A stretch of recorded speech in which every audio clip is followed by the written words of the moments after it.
sector ma boda a sector more employ millions major youths to problem ma wangu maduong malich ni training mar jo boda and training mobedo left gi jo most of the driving schools.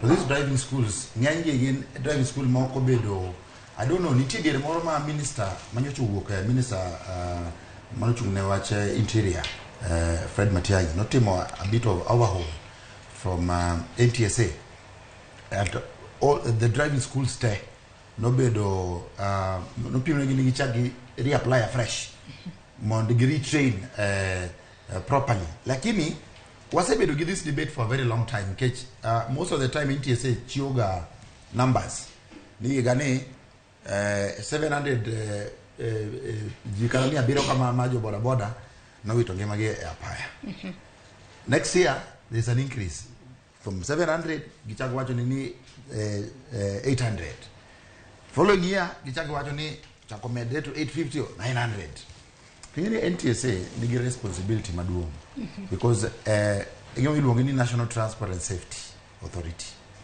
Okapar ka responsibility mar NTSA and chiwo numbers in terms of those that have lost their lives. A responsibility maduong in making sure we have the safety on our roads. Yeah. To that safety, and lazima ni waket measures moromo kabisa. Okata dire skuku kende. All the way from January to December, give you no budget from national government. And budget, you need to make sure ni jowa bedo trained properly for them to be on the road. To one who kaka joma uchumne weche mag riembo pikipiki. Wase bedo kwa uru proposal to the ministry muchumne transport to NTSA ni they make sure ni training mar all drivers. Where kata kijo pikipiki ende. All drivers mariembo matatu, drivers mariembo kwa sana. Kwanza jo makelo sani accident okada jo matatu. Geche majiki geche ma personal private kwanza jo mariembo Uber mina no.